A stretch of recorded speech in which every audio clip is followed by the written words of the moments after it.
Hello, welcome to the 44th episode of And the Tournament Winner Was, a conversation with the horse racing tournament prize winner from the past weekend. I'm your host, John Gaspar. My guest this week is Pete Acocella. Pete is a 14-time qualifier for the NHC and is based out of New York City. Pete, welcome to the podcast. Thanks for having me, John. You're welcome. This podcast is brought to you by NYRABETS. NYRA has jumped back into the contest space, offering contests each Friday, Saturday, and Sunday through the Saratoga meet. The Saturday contests have been particularly successful with seeded prize pools. If you haven't already, get over to NYRABETS and check out their slate of contests. So how long have you been betting on the horses, Pete? John, I guess this is full confessions. Maybe we should put a collar on, but since I was legally able to, I've been venturing to the OTBs here in New York and sending the action in. So in essence, I've just joined the Medicare crew at 65. I guess that's like 47 years. Just slightly longer than my marriage to my lovely wife, Patty, who we just celebrated our 42nd anniversary. So I say sometimes and joke with her, you were not as big a gamble as the other ones I make, so you were a sure thing. Congratulations on the marriage. Thank you. So when did you find contest play from the gambling? I was introduced to it by a fellow attorney. I'm lucky enough to be practiced law here in New York, and I was speaking with a gentleman named Russ Weber, and Russ had engaged in some contest play, and we were just talking in the context of horse racing, and he said, well, you mentioned the tournament is coming up, or a tournament was coming up, and it just caught my attention. It had to be over 15, 20 years ago, probably. And I said, what do you mean tournaments? Those exist? And so the local OTBs here had offered some things which had then had been a springboard into the Horse Players World Series. Really was the only thing that I found about first. And then I discovered such things as NHC Qualify and BC Qualify and those things that online services, and was interested to know more and find out also about on-site, because I really like the integration of making a trip to the track as part of a tournament experience is something I'm very fond of. Yeah, I agree with that. The on-track tournaments are so much fun to see your fellow participants and contest players and shoot the breeze and brag and kibitz and everything else that we do while we're there in person. For sure.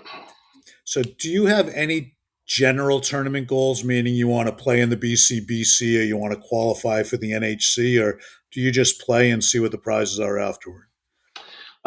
Definitely a focus is the NHC. As you mentioned earlier, they're lucky enough to be there 14 years, the first 12 of which were somewhat futile. I made the trip, enjoyed wherever the site and venue was. Most of the time it was always Vegas, I should say, but different hotels there. And luckily in the last 2 years, I've managed to make the cut and come back with more than just great memories for the effort. But awesome. NHC is certainly a focus, and I was kind of how should we say, difficult to qualify for the BCBC. I mean, it's the similar races, similar times, and just for like the first 7, 8 years I competed or tried to, I was just unsuccessful. And then I broke through. In more recent years, I've been able to qualify to that. So those two are both definitely the focus. As I say, I love to be able to go, and my wife and I want to travel and we want to go to sites to play there. So between the travel and the camaraderie that we've been able to establish with fellow players and families and friends, but certainly NHC and BCBC are the thing. And I try now to get the NHC through these other tournaments, so we can certainly take advantage of the online things, which are a great resource to have. But I love to try and get my qualifications done through the on-site, because then you have the best of both worlds. Absolutely. So Pete finished second in this past week's Express Bet Monmouth Haskell Challenge. What tools do you use to handicap, Pete? Strictly a racing form guy at this point. I'm always looking to learn more, and sometimes I wanted to get to a more technologically based formats, whether it be the computers or something other than that. But pencil and paper, or a nice pen and paper, and the racing form is what I've utilized to date, John. Now, do you use angles? Like I know DRF publishes first-time starter stats for a trainer, route to sprint to route to sprint. Do you use those angles out of the DRF, or do you have your own things that you're looking for? I kind of look at those things, but for my own analysis of the data, I look at it, and it's funny because a friend had one time who had been a harness fan said, "Well, can I transition over to thoroughbred Pete? It's it's just different because it's not the same distance and the same horses each week." And I start to try to describe things that I look at, and my list was so long initially. I'm like, "Wow, you really have to do this for a while to figure out, favorite jockey back on." Like you mentioned, the when we were in our preamble, the Chad Brown having a horse that was away for a year. Well, with Chad Brown, it's not usually a problem. So depending on Yeah. the trainer angle, is this an issue or not, and lesser so. So yeah, there's so many angles, but I tend to look at them just from uh, the data that's presented as opposed to if it's collected in one section, let's say. Okay. And I see you quite often in the $2 win place style tournaments online. Do you have a preference between like the $2 win place or the Haskell Challenge, which was a live cash bankroll? Guess it's fair to say I like them both, but I certainly prefer I guess prefer might be too strong a word, but I enjoy thoroughly the single track type contest like the Haskell one. It's kind of like, to me, it's like taking a day at the track and turning it into a tournament form. You've Yep. got your bankroll, which you would have if you were just going to the track, and based on the menu of allowable wagers, you're out there to try and uh, bring something home. And if you can do as better than your counterparts, even better. Do you have a preference for track being based in New York City? Do you prefer New York, New Jersey based tracks or you'll play what's offered? Certainly play what's offered, and I've come to grow, of course, of being in New York and that being my experience. Those are what I would say my strengths as well as my preferences. But love the Keeneland meet, love Monmouth, Del Mar, things that I've been introduced to later, mostly and a lot through tournament play, have come to be close-up favorites to the New York circuit. That's great. So the Monmouth Park Haskell Challenge was held on Saturday, July 18th. The tournament was a $1,000 buy-in event. 500 went to your bankroll, 500 went to the prize pool. You could make win, place, show, exacta, and daily double wagers. You had to make at least 5 bets of $100 each. And the tournament included the full 14 race card from Monmouth. They gave away 9 BCBC seats, 2 NHC seats, plus cash prizes to the top 6 finishers. How many entries did you have, Pete? I had two. And did you win a qualifier to get those entries, or did you just buy in the day of the tournament? At this tournament, I had bought in because I had not qualified. Okay, me too. So, Despite my best efforts. yeah, exactly. I much prefer to qualify, but sometimes that's really expensive, and you still have to buy it. Right.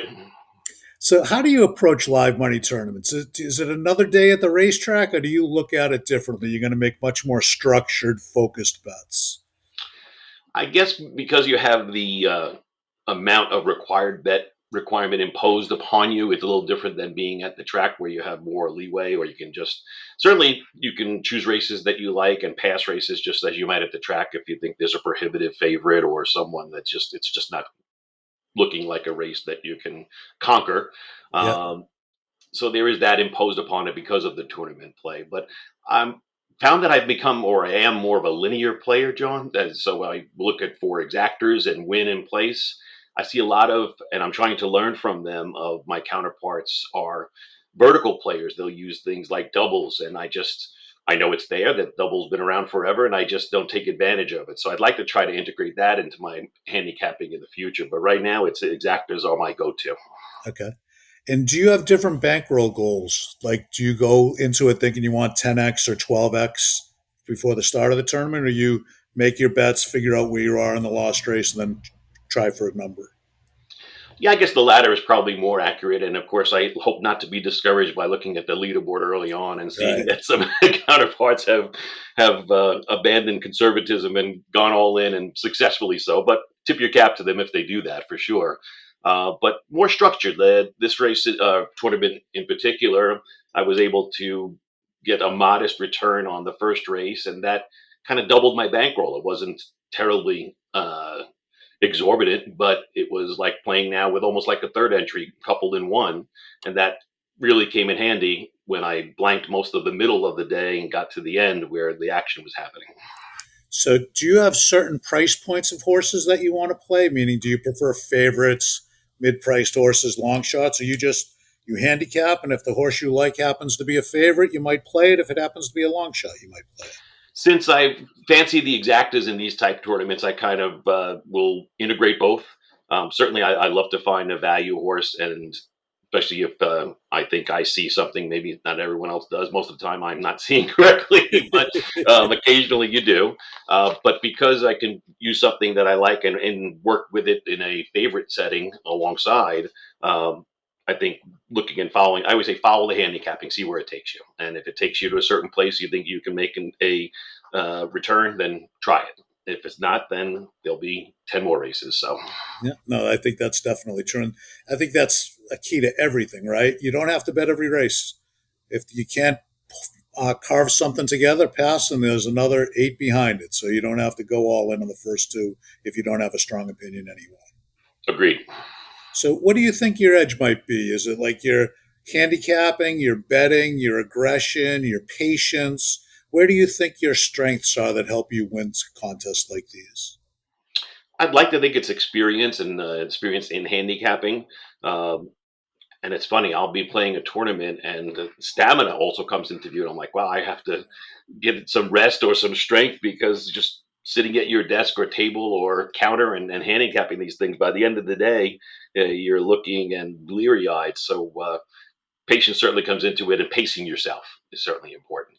But I think the length and breadth of time that I've been handicapping, sometimes you see something and it's almost as if it's not a Yogi Berra deja vu, but at a deja vu. I've seen this, I recognize the situation, and sometimes lightning strikes twice, other times it's just not going to happen. But you recognize it and you say, this could be it. And so you make a play. Yeah, I mean, I think that's a perfect way to explain experience. Like you look at a situation, your mind is telling you, I've seen this before. I've seen this type of horse before. I'm at the right price and I'm going to play this, even though you can't specifically articulate what it is about that horse necessarily that's causing that reaction, right? Hmm. Yes, to be dating back to the Preakness now, which is kind of pertinent because in the current weekend there was a rematch of some horses that ran in the Preakness. In fact, the one that won the Preakness. And on Preakness Day, I was looking at the form, and I guess I'll be giving a plug to a TV program that's streaming on the air. I think it's called Severance.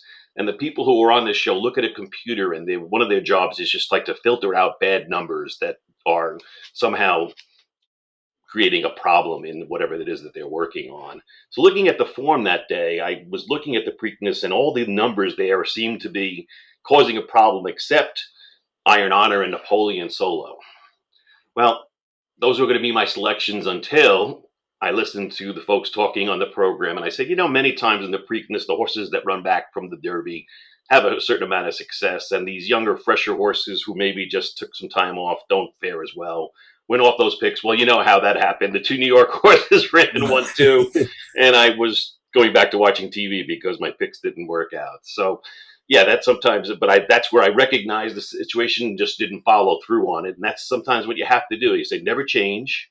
Go with your first instinct because a lot of times that may end up being your best way to go. That's great advice there. So, how do you handle tournaments that have these minimum bet requirements? So, this one you had to make 5 bets of $100 each. If you don't hit anything, you go to zero, right? Because you're making that $100 bet 5 times. Do you play show bets, or do you try to structure bets where you're trying to either make a little bit of money, or well, how do you do it?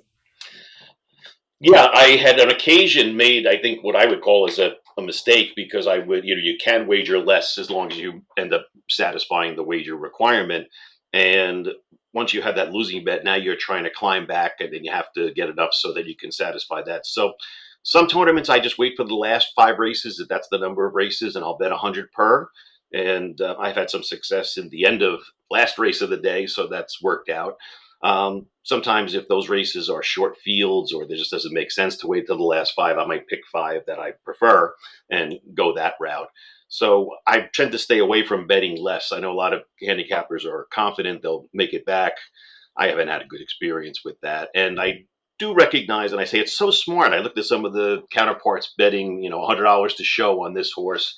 I never do well with favorites, so I'm always concerned I'll be trying to satisfy my per race requirement, and that favorite runs up the track, and I'm not happy, and I'm not happy at the same time. So I just usually limit it to the required wager and the number of races per, and hope for the best. And you mentioned earlier that you much prefer exacta bets or win bets. Is that still true? It is still. So if I can get a value horse and see, I'll compare the exacta pools and see. Again, this past weekend, case in point, I had wagered on my second ticket, I believe, a win bet in the second race, and my option was to do a $20 exacta with that horse on top. It would have paid more handsomely since a nice shot ran second, but I took the win bet and lived to bet another day. So yeah, winning an exacta is still what I prefer. Okay. So as you handicap the card, we got a 14 race card. There's a lot of decisions to make.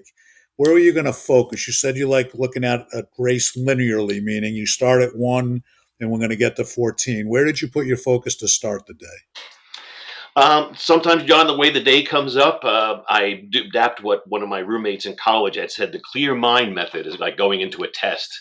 And I asked him, I said, well, we were at an Ivy League school. I said, really, you're just going to eat your dinner and go to bed? He goes, I've studied as much as I can, and I'm going to not benefit from any more. And sometimes I don't even get a chance, given my work requirements and family obligations, to look at it. So I was definitely going race by race on Saturday, and looked ahead a little bit, of course, just to see it, and looked forward to the Haskell because that was going to be a nice race. But I basically made the decisions on the fly, look at each race as it came up. And since it was only one track, that was more easy to do. In these Sure. contests where you're 2 or 3 tracks going off at the same time, you really don't have that latitude. So look long, look wrong was my motive for the day, and I decided to not do that and just concentrate on each race as it presented, and see if there's any false favorites or favorites that I thought were overbet. And in that last race, came up with one, and sometimes you have to take a stand. You have to go ahead and decide that something is or not going to happen. You could be right, you could be wrong, but that's the fun of horse racing. Right. You mentioned that you would bet the first race and doubled your bankroll. You get a single, if you will. What were you looking at in that first race at Monmouth? Do you remember? Being the goldfish now, I'm trying to remember what they was, and I was looking up before we got on so I could speak intelligently with the names. But I think on that one it was a straight win bet, and it just came in. But I'd have to go back and retract my notes to make sure. But I was So looking. I have the result chart in front of me. It looks like a funky C, funky do, 8-1 shot for Chad Summers. Yes. And was there a second? I think remind me of the second hook. And the second horse was a Lindsay Schultz horse, who's a little foreshadowing. She had a good day on Saturday. Tail Risk was a 2-5 favorite.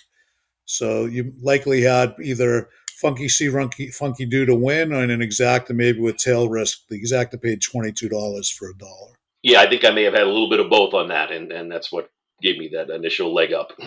So now that you increase your bankroll a little bit and you're looking at races 2 through 6 or 2 through 7 as you're going through the races, do you increase that minimum $100 bet, or do you stay with your minimums to make sure you're going to have a bankroll to fire in the lost race when you know what your goals are going to be or what your score is going to be?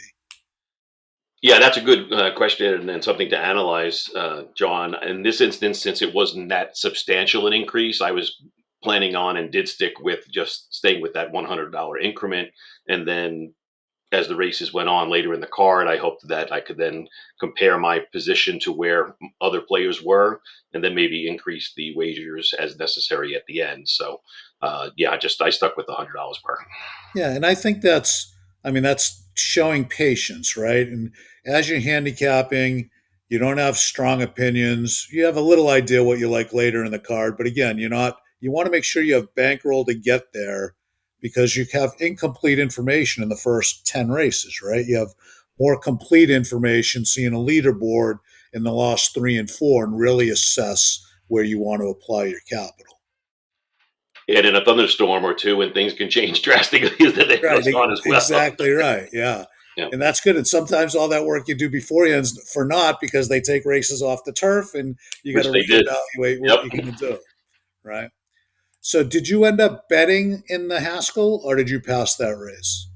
No, I did end up betting, and I went back to my analysis that I had missed in the Preakness, and I just flipped them because I thought that the way I looked at it, that the Iron Honor might be able to reverse things against Napoleon Solo, and didn't end up that way. Of course, I think that was a long shot that took that one, Baby Vino. Yeah. But Napoleon Solo did run well for second, but Iron Solo not as well as I had hoped. Yeah, and Baby Vino is trained by Lindsay Schultz, and that's why I brought up Tail Risk earlier. Her first grade one win was Baby Vino, and her she was the first female trainer to win the Haskell, so it was a good day for Lindsay. Yes, for sure. So let's head back to the now we're going to head to the lost race, and you had about a $406 bankroll going into the lost race. You look at the leaderboard, and the leaderboard was relatively tame. I was in like fifth place with 2,400. I think the leader might have had 6 to 8,000. Are you now looking for what are you looking at? What are you considering with your $400 bankroll? Are you trying to make as much as you can? Are you trying to hit the prize pool for a BCBC seat in the top nine? What's your thought process? What are you thinking about going into that lost race? Because this tournament afforded a generous number of BCVCs, that was my target, to get somewhere within the top nine. Um, 10, 11 would be good too, just in case, because Right. I had not yet qualified for the NHC yet this year. So anything would have been good. Uh, and sometimes, John, at least the way I look at it, becomes mathematical in nature. Now you go from what we say we like versus what can get me Yep. there. And in this instance, I was initially looking at things that could get me there, but I'm like, I'm not too. I mean, I'll put it in because it can, but then I looked at that using the favorite Chad Brown horse, uh, which originally I was looking away from because I just figured the low price was not going to get me to the promised land. And I said, well, but Yep. if I like him with John Jay, who I thought had some positional speed that might be able to get out and at least get a piece.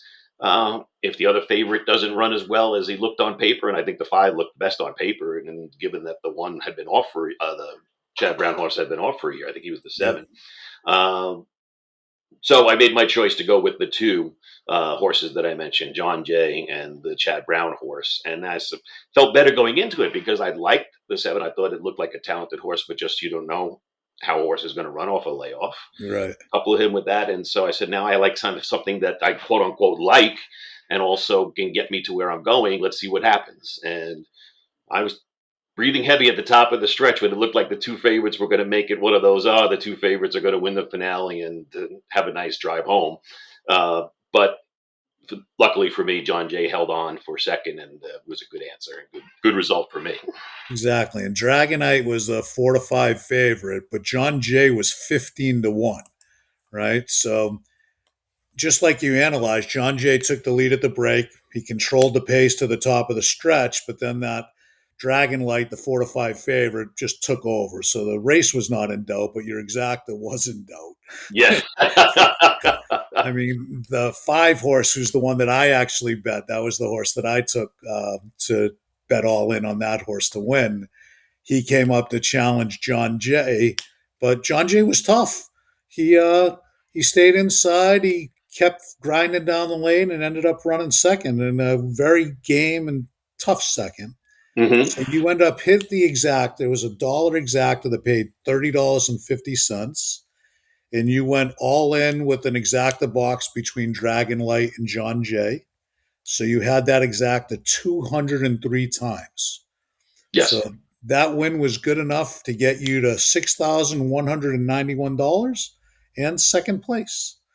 So you got to take home your bankroll, $8,360 in cash prizes, plus a BCBC seat. That's a pretty good day, Pete. That was a great day and a couple of fist pumps, as you might expect.